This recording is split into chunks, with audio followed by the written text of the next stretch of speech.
वो स्कूल भले ही जाता था, लेकिन पढ़ाई लिखाई उसके भेजे में कभी घुसी नहीं। ऊंचे घराने से ताल्लुक रखने वाले इस लड़के को शिमला और नैनीताल के बोर्डिंग स्कूलों में पढ़ाई के लिए भेजा गया, लेकिन वो कमजोर स्टूडेंट्स की कैटेगरी से ऊपर नहीं उठ सका। उसका मन पढ़ाई में भले ना लगता रहा हो, लेकिन एक्स्ट्रा करिकुलर एक्टिविटीज में खूब लगा। जब वो यूनिवर्सिटी में पहुंचा, तभी अपना और अपने माँ बाप का नाम रोशन करने के रास्ते पर बढ़ चला था। महज 22 साल की उम्र में उसे उसी यूनिवर्सिटी में ड्रग्स बेचने के आरोप में पुलिस ने धर दबोचा, लेकिन वो लड़का यहीं नहीं रुका। कुछ ही देर बाद उसे घातक हथियार से हमला करने के आरोप में पुलिस ने फिर पकड़ लिया। इस लड़के का मन अपराध में रम चुका था। पढ़ाई लिखाई में तो कभी मन नहीं लगा, लेकिन शायद इसमें उसे मजा आने लगा था। उसी साल उस लड़के पर किडनैपिंग का भी आरोप लगा। सोचिए, जो 22 साल की उम्र में इस दर्जे के अपराध को अंजाम दे सकता है, वो बड़े होकर कितने बड़े कारनामे करेगा। वाकई जब ये बड़ा हुआ तो उसने खेल जगत का सबसे बड़ा स्कैम कर डाला। यही वो शख्स है जिसने आईपीएल को सजाया, संवारा, निखारा और इसे दुनिया की सबसे बड़ी लीग बनाया। लेकिन दिमाग तो वही था, वो यहाँ भी चला।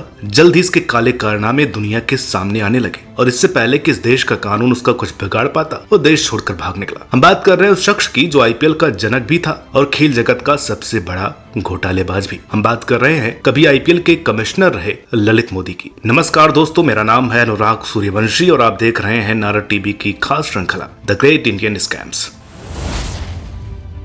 ललित मोदी का जन्म 29 नवंबर 1963 में देश के सबसे बड़े बिजनेस घरानों में से एक मोदी घराने में हुआ था। उनके दादा गुजरमल मोदी ने मोदी ग्रुप का साम्राज्य खड़ा किया और मोदी नगर शहर भी उन्हीं की देन है। उनके पिता के मोदी इस बिजनेस को नई ऊंचाइयों तक ले गए। 1971 में ललित मोदी पढ़ाई के लिए शिमला के बिशप कॉटन स्कूल गया, लेकिन बड़े घरानों के बच्चों के साथ समस्याएं भी बड़ी होती हैं। उनके पिता को ललित के किडनैप होने का खतरा लग रहा था, जिसके चलते ललित का दाखिला नैनीताल के सेंट जोसेफ कॉलेज में करवा दिया गया। लेकिन ललित पढ़ाई के मामले में बचपन से ही एक नंबर का कामचोर और मक्कार था। उसे पढ़ाई के अलावा बाकी सारे काम पसंद थे। एक बार वो स्कूल बीच में छोड़कर फिल्म देखने चला गया, जिसके बाद उसे स्कूल से निकाल दिया गया। लेकिन ललित बड़े माँ बाप की औलाद था। रईस लोग पैसों के दम पर डिग्रियां भी खरीदने का दम भरते हैं, फिर चाहे वो देश हो या विदेश। वो कहते हैं ना, पैसा फेंको तमाशा देखो। भले ही ललित बचपन से ही पढ़ाई में फिसड्डी रहा हो, लेकिन वो आगे की पढ़ाई के लिए अमेरिका चला गया, जहाँ उसने इलेक्ट्रिकल इंजीनियरिंग और एमबीए की पढ़ाई करने की कोशिश की। लेकिन 3 साल में वो एक भी कोर्स कंप्लीट नहीं कर सका। हाँ, पढ़ाई की तरह उसने खूब नाम कमाया। उस पर कॉलेज में ड्रग सप्लाई, मारपीट और किडनैपिंग के आरोप लगे, जिसके चलते उसे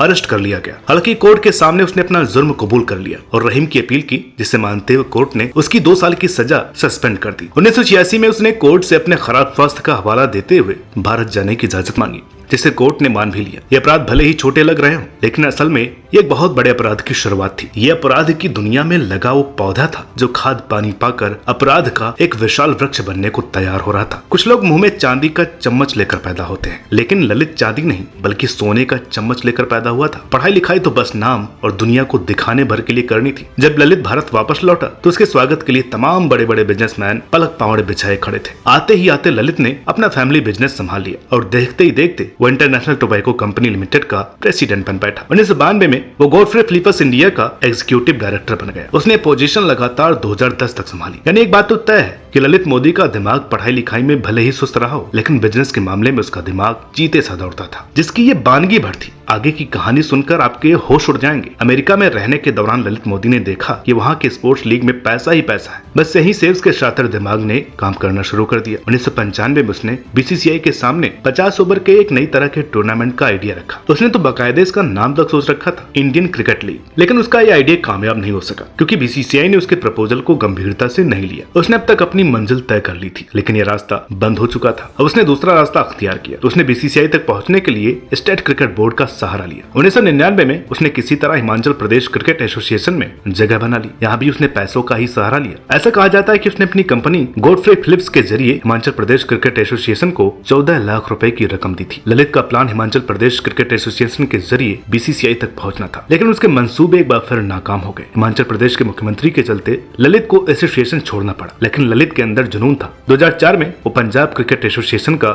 वाइस प्रेसिडेंट चुन लिया गया। 2003 में राजस्थान के मुख्यमंत्री बने बनी वसुंधरा राजे। ललित मोदी उन्हें स्कूल के दिनों से ही जानता था, जिसके चलते वो राजे का खास बन गए। कहा तो ये भी जाता है कि एक समय मोदी को राजस्थान का सुपर सीएम कहा जाता था, लेकिन अभी भी ललित मोदी की मंजिल वही थी। अब उसकी नजर राजस्थान क्रिकेट एसोसिएशन यानी आरसीए पर थी। आरसीए पर पिछले 3 दशकों से रुंगटा बिजनेस फैमिली का कब्जा था। उसे हटा पाना आसान काम नहीं था। 80 और 90 के दशक में रुंगटा परिवार को आरसीए से हटाने की तमाम कोशिशें हुई, लेकिन हर बार सामने वाले को मुंह की खानी पड़ी। लेकिन इस बार सामने था ललित मोदी। उसने सबसे पहले खुद को ललित कुमार के नाम से आरसीए में रजिस्टर करवाया, या उसने अपना असली नाम ललित मोदी का इस्तेमाल नहीं किया, और फिर उसने अपनी पॉलिटिकल पावर का इस्तेमाल करते हुए साल 2005 में राजस्थान स्पोर्ट्स एक्ट पास करवा लिया, जिसके चलते 66 मेंबर्स के वोटिंग अधिकार छीन लिए गए। इसका नतीजा ये हुआ कि ललित मोदी ने आरसीए प्रेसिडेंट के चुनाव में किशोर रुंगटा को महज 1 वोट से हराकर गद्दी हासिल कर ली। इसके साथ ही ललित मोदी ने एक और किला फतेह कर लिया था। आरसीए प्रेसिडेंट रहते हुए ललित मोदी ने रेनोवेशन के नाम पर जयपुर के सवाई मानसिंह स्टेडियम पर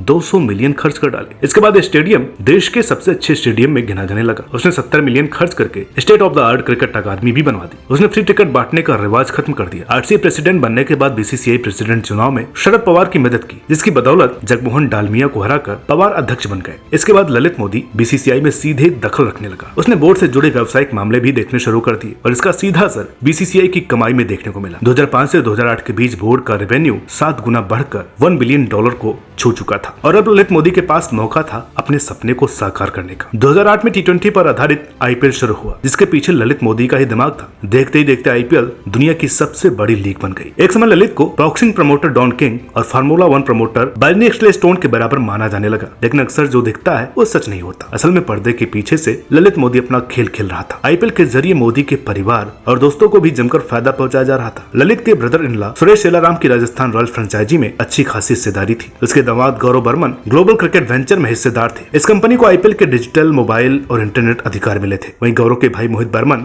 किंग्स 11 पंजाब में हिस्सेदार था। केकेआर के मालिकों में से एक जय मेहता ललित मोदी के बचपन का दोस्त था। राजस्थान रॉयल्स, किंग्स 11 पंजाब और केकेआर सबसे सस्ती फ्रेंचाइजी थी, और जिस तरह से ये बिकी, उससे इन चर्चाओं को खूब हवा मिली कि हो ना हो ललित मोदी ने अंदर की जानकारी जरूर लीक की है। ऊपरी तौर पर हर तरफ ललित मोदी की वाह वाह हो रही थी, लेकिन ललित मोदी अंदर ही अंदर अपना खेल खेलने में लगा था। आगे के रास्ते आसान नहीं थे। साल 2009 में टीम की बिडिंग के लिए ललित ने 2 नए क्लॉज जोड़ दिए। पहली, बिडर की नेटवर्थ $1 बिलियन होनी चाहिए। दूसरी, उसे $100 मिलियन की बैंक गारंटी देनी होगी। मोदी का कहना था कि इससे बीसीसीआई का फायदा होगा, लेकिन बीसीसीआई के ही अन्य अधिकारियों का कहना था कि ललित ने ऐसा कुछ खास लोगों को फायदा पहुंचाने के लिए किया था। मार्च 2010 में इन्वेस्टर्स के ग्रुप ने कोची टस्कर्स केरला फ्रेंचाइजी की बिड जीत ली। उस समय शशि थरूर केंद्र में मंत्री हुआ करते थे। ललित मोदी ने कोची टीम के अधिकारियों से अपनी पहचान उजागर करने को कहा, लेकिन उसके बाद जो हुआ उसने एक नया तूफान खड़ा कर दिया। ललित मोदी ने थरूर पर आरोप लगाया कि थरूर ने उसे फोन करके कोच्चि के हिस्सेदारों के नाम उजागर न करने के लिए कहा। ललित ने सुनंदा पुष्कर के जरिए थरूर पर आर्थिक फायदा लेने के लिए भी आरोप लगाए। करप्शन के आरोपों के चलते थरूर को मंत्री पद छोड़ना पड़ा। इस बीच जो कुछ भी हुआ उसकी आंच ललित तक आनी ही थी। 16 अप्रैल 2010 को कोच्चि फ्रेंचाइजी के मालिकों ने ललित मोदी पर आरोप लगाए कि मोदी ने उन्हें फ्रेंचाइजी छोड़ने के लिए धमकाया था। ये शिकायत बीसीसीआई को गई, और 24 अप्रैल 2010 को आईपीएल फाइनल के ठीक एक दिन बाद ही बीसीसीआई ने ललित मोदी को सस्पेंड कर दिया। ललित मोदी पर 22 आरोप लगाए गए थे, जिसमें फैसले लेने में मनमानी, अपने दोस्तों और करीबियों को कॉन्ट्रैक्ट दिलवाना, फ्रेंचाइजी को अपने रिश्तेदारों को बेचना, सट्टेबाजी और मनी लॉन्ड्रिंग में शामिल होने जैसे अपराध शामिल थे। इससे पहले कि उस पर किसी तरह की कार्रवाई होती, वो देश छोड़कर लंदन भाग गया। अब इस मामले की असली परतें खुलना बाकी थी। ईडी यानी प्रवर्तन निदेशालय ने जब जांच अपने हाथ में ली तो देश के खेल जगत का सबसे बड़ा घोटाला साबित हुआ। ललित मोदी ने आईपीएल की आड़ में अरबों खरबों के वारे न्यारे किए थे। इसे घोटाला कहना इसकी तौहीन होगी, क्योंकि ये घोटालों की सीरीज थी। 2013 में बीसीसीआई कमेटी ने मोदी पर लगे 8 आरोपों को सही पाया, जिसके चलते उसे बोर्ड से निष्कासित कर दिया गया। हालांकि लंदन में रहने के दौरान भी वो खुद के बचाव में बयान देते रहा। कभी उसने एन श्रीनिवासन पर खुद को फंसाने के आरोप लगाए, तो कभी क्रिस केर्न्स पर फिक्सिंग के आरोप जड़ दिए। भारत ने भले ही ललित मोदी को भगोड़ा घोषित कर दिया हो, लेकिन वो आज भी लंदन में ऐशो आराम की जिंदगी जी रहा है। खबरों की माने तो उसके पास लंदन में 5 मंजिला हवेली है, जो 7000 स्क्वायर फीट में फैली हुई है। उसके पास दुनिया की सबसे महंगी कार है। उसके एक कार पर नंबर की जगह क्रिकेट लिखा हुआ है। हालांकि ललित मोदी के प्रत्यर्पण पर खबरें आती रहती हैं, लेकिन सच्चाई यही है कि करीब 12 साल बाद भी ललित मोदी आज भी लंदन में ही है और पूरे शानो शौकत की जिंदगी बिता रहा है। ऐसे में उसे वापस भारत लाना, इस घोटाले की तह तक पहुंचना और सजा दिलाना फिलहाल दूर की कौड़ी ही लग रही है। तो दोस्तों, आपको ये वीडियो कैसी लगी कमेंट करके जरूर बताइएगा। ये सीरीज अगर आपको पसंद आ रही है तो कमेंट करके बताएं, जिससे हम सीरीज को आगे भी कंटिन्यू कर सकें। वीडियो अगर अच्छी लगी तो प्लीज इसे लाइक करें, ज्यादा से ज्यादा शेयर करें, और चैनल पर नए हो तो प्लीज इसे सब्सक्राइब करना ना भूलें। तो मिलते हैं आपसे अगली वीडियो में एक और नई दिलचस्प कहानी के साथ। तब तक के लिए नमस्कार।